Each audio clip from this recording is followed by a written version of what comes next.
저희도 같은 주제로 3번씩이나 이 자리에 설 줄은 몰랐습니다. 인사청문 요구서가 온 게 4월 14일이었는데요. 이제까지 검증을 할 수 있는 수준의 자료가 전혀 도착하지 않고 있습니다. 자료라고 하나 끼 보낸 것은 학창 시절의 업무 추진비 목록인데 그것도 달별로 그냥 자기네들이 가공해서 묶어서 보내서 전혀 자료적 가치가 없는 것입니다. 정말 이렇게까지 인사청문회를 정상적으로 진행할 수 없게 방해하는 후보를 어떻게 보셔야 됩니까? 우리가 어떻게 다루어야 됩니까? 이거는 전면적인 국회 모독이고 인사청문 과정을 방해하는 노골적인 업무 방해 행위입니다. 그러면서 거짓말은 계속 반복하고 있습니다. 자기는 다 보내라고 했는데 왜 여성가족부 담당자들이 안 하고 있는지 모르겠다. 여성가족부 이 총괄하는 기조실장은 저희가 전화해도 연락도 받지 않고 있습니다. 이 행태가 계속 반복되면서 저희가 이제는 기다릴 수도 없는 수준에서 계속 이 자리에 서고 있습니다.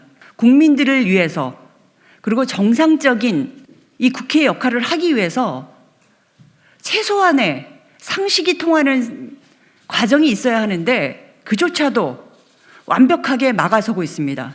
보낸 자료는 모두 다 추후 제출하겠다라고 얘기하고 있습니다. 지금 20일이 넘었는데 추후 제출이라는 게 무슨 거를 의미합니까? 자격 검증 이런 게 다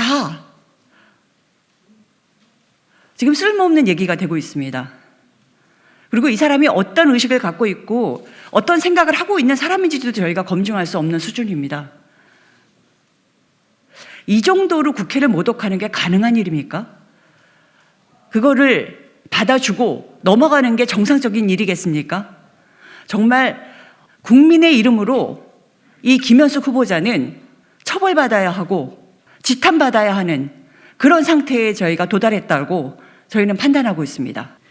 김현숙 여성가족부 후보자의 국민 우롱, 국회 모독 도를 넘었습니다. 김현숙 여성가족부 후보자가 국회에 거듭된 자료 제출 요구에도 불구하고 검증 자료 제출을 거부하고 있습니다. 비판이 거세지자 지금에 와서야 자녀들의 학교 이름만 확인할 수 있는 자료를 제출하고 법인카드 사용에 대해서는 내역도 알 수 없는 뭉텅이 자료를 제출했습니다. 국회를 조롱하는 것입니까? 김현숙 후보자는 더불어민주당 여가위원들의 거듭된 자료 제출 요구에 묵묵부답으로 일관하다 지난 2일 오전 돌연 태도를 바꿔 여가위 간사인 권인숙 의원에게 면담 요청을 했습니다. 이날 김 후보자는 자료 제출 목록 중 개인정보 제공에 동의하지 않은 항목이 많았다고 인정하면서 오늘 내로 제출되지 않은 자료를 전부 제출하겠다고 답했습니다.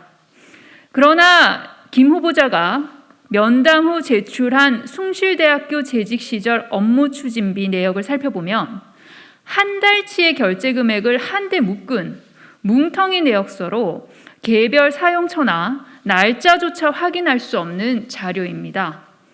어떤 상임위에서도 이런 식의 자료 제출은 없었습니다. 있는 내역을 굳이 이렇게 가공해서 제출하는 것은 내용을 은폐하려는 고의적인 처사로 해석할 수밖에 없습니다. 자료 제출에 동의했다, 적극적으로 협조하겠다는 후보자의 말뿐 실질적으로 달라진 것은 전혀 없습니다. 기본 자료마저 제출하지 않은 행태로 인해 여성가족위원회 소속 위원들은 김현숙 후보자의 청문 준비를 위해 주변 지인을 동원해 정보를 수집하고 제보나 인터넷 검색을 통해 청문회를 준비하고 있습니다. 대한민국 국회가 흥신소로 전락한 것 같은 자괴감마저 듭니다. 김현숙 후보자는 여가위 더불어민주당 간사와의 면담에서 자료 제출에 동의했다고 주장했습니다.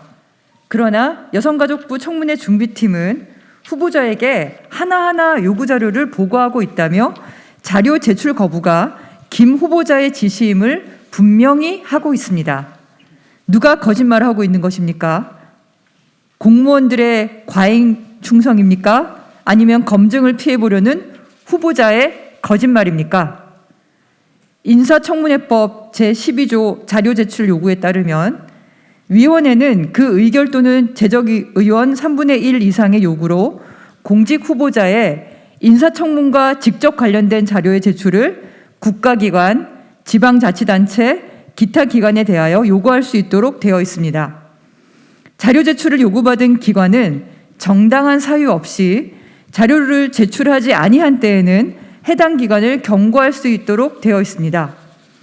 또한 국회 증언감정법 제2조 다른 법률에도 불구하고 자료를 제출하여야 한다고 규정되어 있습니다.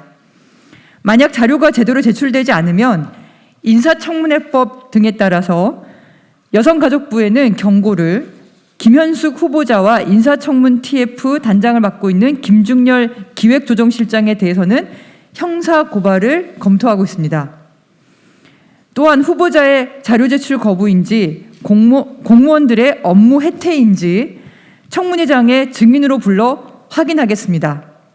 허위 진술이 드러날 경우 형사고발을 추진하겠습니다. 다시 한번 경고합니다.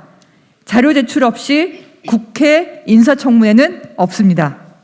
2022년 5월 4일 더불어민주당 여성가족위원회 위원 일동. 저는 오늘 국민 여러분 앞에 국민 여러분을 대신해서 윤석열 정부 첫 국무위원이 되고자 한다는 김현숙 여가부 장관 후보자를 고발하기 위해서 이 자리에 섰습니다. 모친이 페이퍼 컴퍼니를 세웠다는 의혹이 억울하다면 명명백백 소명하면 될 일입니다. 5급 전시 근로역 병역 판정을 받을 만큼 아팠던 아들이 동년배 평균을 훌쩍 뛰어넘는 월급을 받으며 일하고 사는 것이 엄마 찬스, 아빠 찬스가 아니라면 정당한 경로라면 채용 경로를 소상히 밝히면 될 일입니다. 대체 무엇이 두려운 것입니까? 인사검증, 우리 여가위원들도 하루빨리 진행하고 싶습니다. 하지만 김현숙 후보자, 가슴에 손을 얹고 생각해 보십시오. 당신이 과연 성실하게 자료 제출에 응하고 있습니까? 주겠다라고 하고 약속을 지키지 않으면 거짓말입니다. 어떻게든 청문회 날까지 버티기만 하면 국무위원이 될 수 있다, 이 말입니까? 국민 여러분 앞에 김현숙 후보자를 고발합니다. 자료 내기 싫으시면 사퇴하십시오. 김현숙 여가부 장관 후보자의 자료 제출 비협조가 정말 심각한 수준입니다. 자녀의 출신 학교와 학적 변동 상황을 자료 요청했더니 졸업 연도와 졸업 학교만 보냈습니다. 자료대로라면 입학 시기에 쌍문동에 전입신고되어 있던 후보자 장남이 어떻게 송파에 있는 초등학교에 입학할 수 있습니까? 학적 변동 현황을 제출하라고 했더니 후보자 컨펌을 받아야 한다고 합니다. 그럼 처음 제출할 때 왜 제대로 제출하지 않았느냐 했더니 후보자가 졸업학교에 대해서만 컨펌을 했다라는 황당한 답변이 돌아왔습니다. 나열하자면 끝도 없습니다. 후보자 입맛에 맞는 자료만 제출하지 마십시오. 아니, 사실상 모든 자료를 제출하지 않았다는 것이 적합한 표현입니다. 핑계는 그만 듣겠습니다. 제대로 자료 제출하십시오. 불성실한 자료 제출은 더 큰 의혹을 불러일으킬 뿐입니다. 제대로 된 자료 제출 없이 인사청문회 없습니다. 이상입니다.